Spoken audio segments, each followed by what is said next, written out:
기도하겠습니다. 날마다 은혜 베푸기를 원하시는 하나님 아버지, 우리가 하나님의 자비와 사랑에 의지하여 이 시간 하나님의 존전에 모였습니다. 우리의 기도를 들어주시고 말씀으로 우리를 깨끗하게 하여 주시고 진리로 우리를 인도하여 주옵소서. 주 예수 그리스도의 이름으로 기도하옵나이다. 아멘. 찬송가 303장 찬양하겠습니다.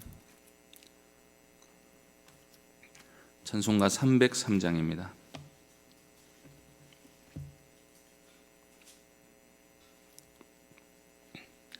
찬송가 303장 함께 찬송하겠습니다. 날 위하여 십자가에 중한 고통 받으사 대신 죽은 주 예수의 사랑하신 은혜여, 보배로운 피를 흘려 영영 죽을 죄에서 구속함을 받은 우리 어찌 찬양 안 할까. 예수 안에 있는 우리 한량없이 즐겁고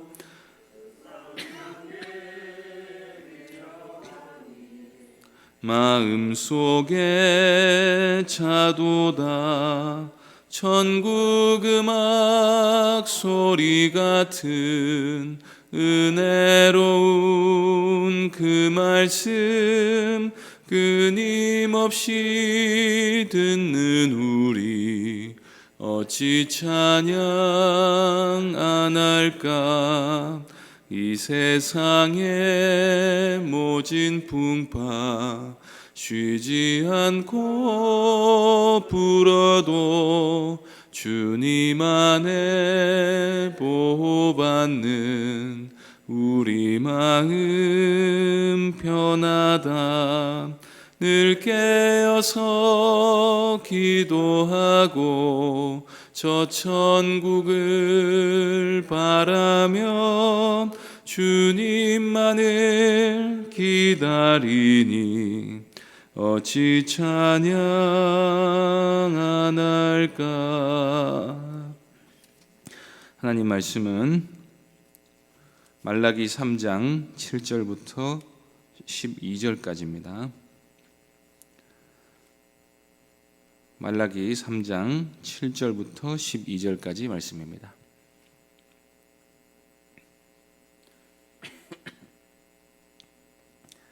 말라기서 3장 7절부터 12절까지 한 절씩 교독하겠습니다. 만군의 여호와가 이르노라. 너희 조상들의 날로부터 너희가 나의 규례를 떠나 지키지 아니하였도다. 그런즉 내게로 돌아오라. 그리하면 나도 너희에게로 돌아가리라 하였더니 너희가 이르기를 우리가 어떻게 하여야 돌아가리이까 하는도다.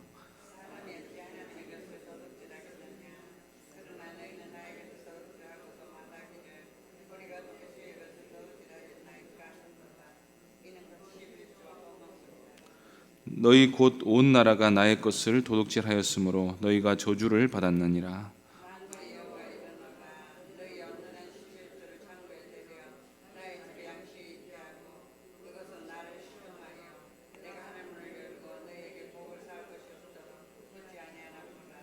만군의 여호와가 이르노라. 내가 너희를 위하여 메뚜기를 금하여 너희 토지 소산을 먹어 없애지 못하게 하며 너희 밭에 포도나무 열매가 기한 전에 떨어지지 않게 하리니 너희 땅이 아름다워짐으로 모든 이방인들이 너희를 복되다 하리라. 만군의 여호와의 말이니라. 아멘. 이 시간 그런즉 내게로 돌아오라 하는 제목으로 하나님 말씀 전하겠습니다. 오늘 본문은 11조를 하면 복을 받는다 하는 데 대한 근거 구절로 자주 사용되는 말씀입니다. 그런데 내용을 잘 들어보면 더 깊고도 중요한 문제가 있다는 사실을 알게 됩니다. 단지 물질적으로 복받는 원리를 말씀하기 위해 주신 계시가 아니라는 것입니다. 우리가 성경을 읽을 때 궁극적으로 도달해야 될 지점은 표면적으로 보이는 의미를 넘어서 진정한 하나님의 뜻이 무엇인가 하는 것을 읽어야 하는 것입니다. 오늘 본문 역시도 말라기서 전체의 분위기 속에서, 더 나아가 구약 성경 전체의 분위기 속에서 읽어야 합니다.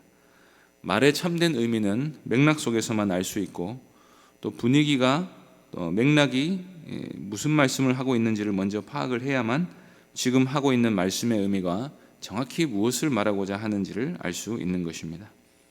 오늘 본문은 말라기서에 나타난 6개 논쟁 중에서 5번째 논쟁에 해당하는 부분입니다.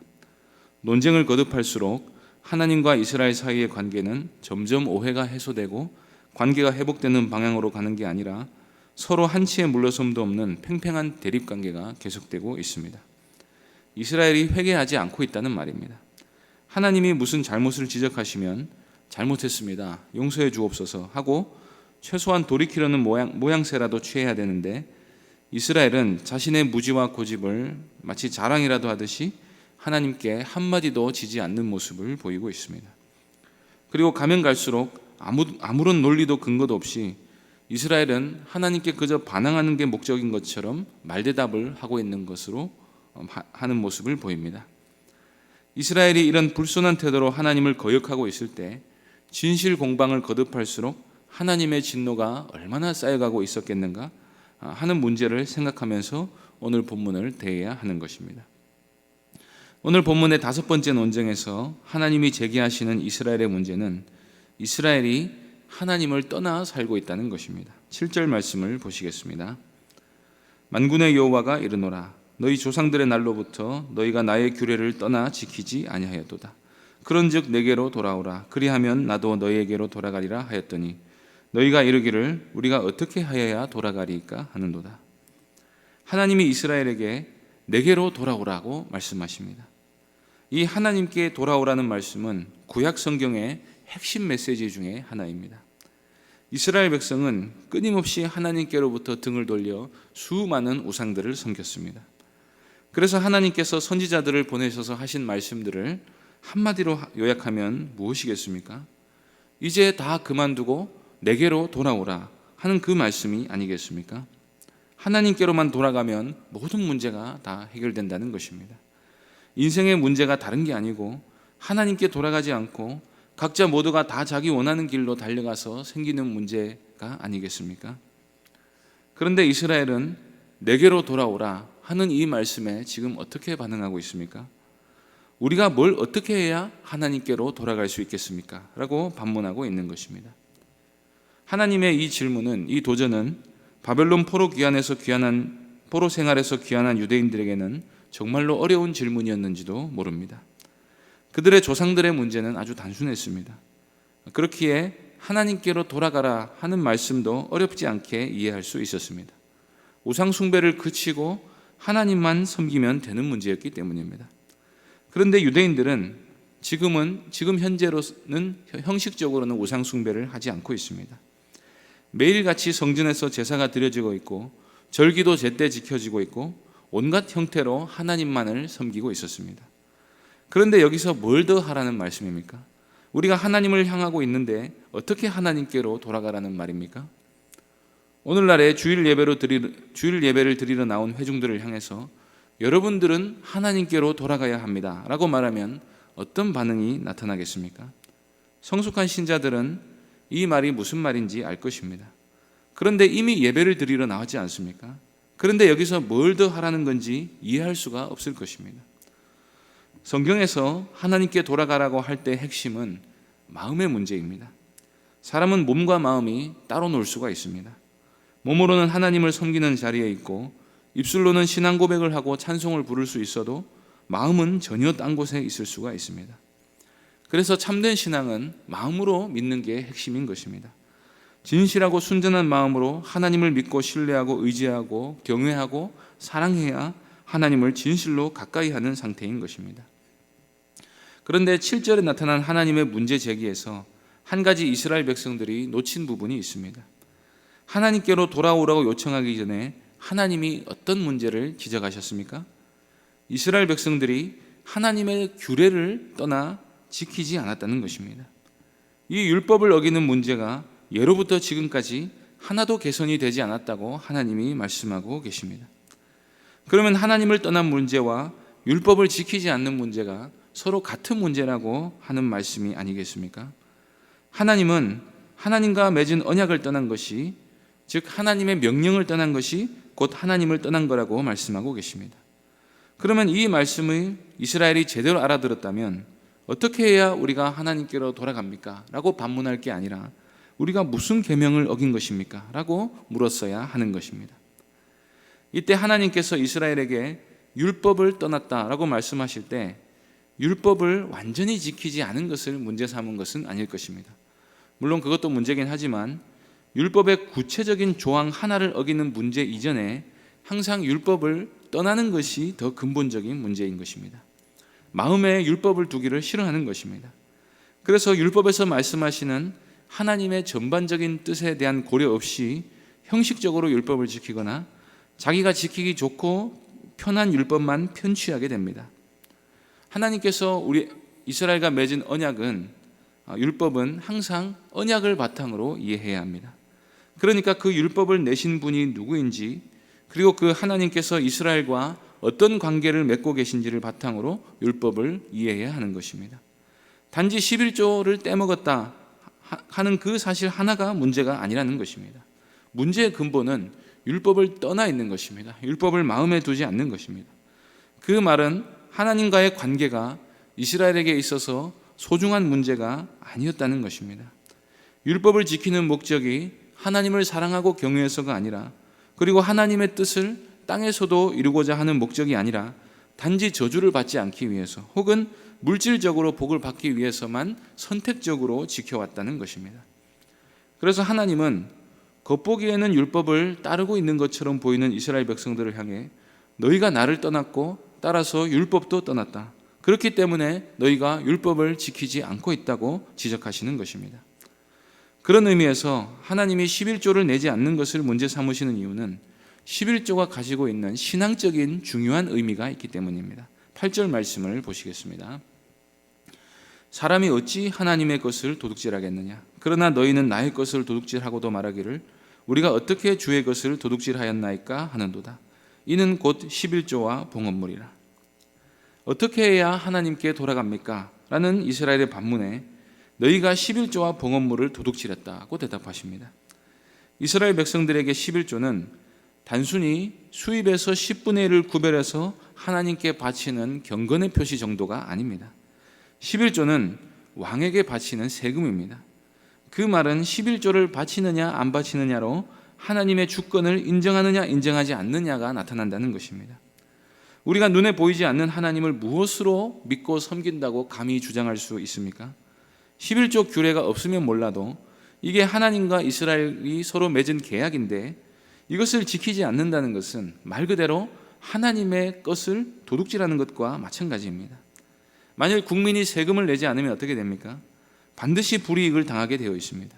특히나 고대 사회에서 왕에게 마땅히 바쳐야 할 세금을 바치지 않는다는 것은 그 자체로 반역죄로 간주될 수 있는 문제입니다.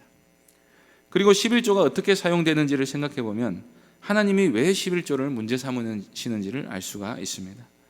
11조는 기본적으로 제사장과 레위인의 수입으로 들어갑니다.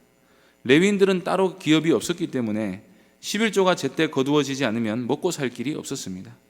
하나님이 레위인에게 11조를 주시면서 의도하신 바는 그들이 종교적인 일에 전적으로 종사할 수 있도록 하기 위함이었습니다. 특히 율법을 연구하고 백성들을 가르치는 일을 하도록 의도된 것인데 11조를 바치지 않으면, 백성들이 11조를 내지 않으면 레위인들도 생계를 위해 율법을 저버려야 하는 일이 발생하게 되고 결국 11조를 안 바치는 문제 이 하나 때문에 이스라엘 전체가 말씀을 모르게 되어서 배도의 길로 접어들게 만드는 문제가 되는 것입니다. 또한 11조는 이스라엘 백성들이 물질을 의지하지 않고 하나님만 의지하고 내게 주어진 삶의 모든 것을 하나님이 주셨다고 고백하는 감사와 찬송의 의미로 드려지는 것이었습니다. 중요한 것은 11조는 이스라엘과 하나님이 시내산 언약을 통해 맺은 계약이었기 때문에, 언약이었기 때문에 이 언약을 어기면 백성들이 저주를 받기로 하나님과 서로 약속을 했다는 것입니다. 그런데 회복 공동체 백성들 사이에는 11조를 가볍게 여기는 풍조가 만연해 있었습니다. 제물로 눈먼 것과 병든 것을 가져오는데 11조는 오죽했겠습니까? 이것이 그 사회, 그 공동체가 하나님께로부터 얼마나 마음이 멀어져 있었고 율법을 지키면 복을 받는다 하는 믿음이 현저하게 옅어져 있었다는 것을 단적으로 보여주는 문제인 것입니다. 그래서 하나님은 너희가 지금 가난하고 궁핍하게 사는 것이 하나님을 떠나 저주를 받을 짓을 하고 있기 때문이라고 말씀하시고 너희가 믿지 못하겠거든 한번 시험해 보라고 말씀하고 계십니다. 9절 10절 말씀을 보겠습니다. 너희 곧 온 나라가 나의 것을 도둑질하였으므로 너희가 저주를 받았느니라. 만군의 여호와가 이르노라. 너희에게 온전한 11조를 창고에 들여 나의 집에 양식이 있게 하고 그것으로 나를 시험하여 내가 하늘 문을 열고 너희에게 복을 쌓을 것이 없도록 붙지 아니하나 보라. 11절 12절 말씀도 같은 내용입니다. 언약 백성이 하나님을 떠나서 복을 받겠다고 생각하는 것은 말도 안 되는 생각입니다. 그런데 우리가 하나님을 떠났는지 아닌지 알 수 있는 방법은 일상에서 얼마나 하나님의 말씀에 순종하며 살아가느냐 하는 것입니다. 예배 참석하고 기본적인 의무, 신앙적인 의무상 몇 가지 하는 게 전부가 아니라 일상에서 하나님의 뜻에 순종하며 살고자 하는 노력이 있느냐 하는 것으로 우리가 하나님을 떠났는지 아닌지를 알 수가 있는 것입니다. 하나님의 백성은 하나님을 경외하기 때문에 하나님의 말씀을 마음에 두고 그 말씀대로 살기 위해 최선을 다하는 사람입니다. 우리가 하나님의 말씀에 순종하면 복을 받는다는 것은 아주 당연한 원리입니다. 우리는 신의 산 언약을 맺은 유대인들도 아니고 또한 신약의 성도들은 예수 그리스도를 믿기만 하면 율법의 저주로부터 해방된 존재입니다. 이제 우리는 유대인들과 달리 율법을 지키면 복을 받고 어기면 저주를 받기로 언약한 존재는 아닙니다. 이미 예수 그리스도 안에서 율법에 약속된 모든 복을 이미 다 받은 백성들입니다. 그래서 우리는 언약에 따라 11조를 드리는 것도 아니고 복을 받기 위해 드리는 것도 아닙니다. 이미 감당할 수 없는 구원의 은혜라는 큰 복을 받았기 때문에 그리고 예수 그리스도 안에서 그리스도를 따라 살기만 하면 하늘에 속한 모든 신령한 복을 이 땅에서도 누리며 사는 존재이기 때문에 감사와 찬송의 의미로 10의 1조뿐 아니라 삶의 전부를 하나님께 드리기로 작정된 존재입니다. 그러므로 말씀을 떠난 것이 곧 하나님을 떠나는 것이라는 사실을 기억하시기 바랍니다. 그리고 오늘 본문의 말씀의 의미를 11조를 우리가 안 해서 인생이 망가졌다, 혹은 11조를 하면 쌓을 것이 없도록 물질적인 복을 받는다고 이해할 것이 아니라 이미 우리가 그리스도 안에 있는 모든 복을 받은 사람으로서 하나님을 경외하고 사랑하게 된 존재라면 하나님의 모든 말씀에 순종하며 사는 것이 그분을 가까이 하는 삶이 된다는 사실을 기억하고 복 있는 사람답게 살 수 있기를 바랍니다. 그래서 하나님의 말씀에 순종함으로써 하나님을 늘 가까이 하고 하나님을 경외하고 의지하며 삶을 살아가는 모든 복된 성도님들 될 수 있기를 간절히 바랍니다. 기도하겠습니다. 하나님 아버지, 하나님 나라와 하나님의 의를 우리에게 이루시려고 또 그 나라의 풍성한 모든 복을 우리에게 주시려고 아들 예수 그리스도를 우리에게 선물로 주신 줄로 믿습니다. 하나님 아버지, 우리가 하나님의 말씀에 순종하는 하나님의 백성들이 되기를 원합니다. 하나님의 말씀을 마음에 두지 않고 하나님을 멀리 떠나서 자기 눈앞의 이익을 쫓아 살아가는 이 세상 사람들처럼 살지 않게 하여 주시고 온전히 하나님이 주신 은혜에 감사하여 하나님과 늘 동행하며 살아갈 수 있도록 은혜 베풀어 주옵소서. 주 예수 그리스도의 이름으로 기도하옵나이다. 아멘. 하늘에 계신 우리 아버지여, 이름이 거룩히 여김을 받으시오며 나라에 임하옵시며 뜻이 하늘에서 이룬 것 같이 땅에서도 이루어지이다. 오늘날 우리에게 일용할 양식을 주옵시고 우리가 우리에게 죄 지은 자를 사하여 준 것 같이 우리 죄를 사하여 주옵시고 우리를 시험에 들게 하지 마옵시고 다만 악에서 구하옵소서. 대개 나라와 권세와 영광이 아버지께 영원히 있사옵나이다. 아멘.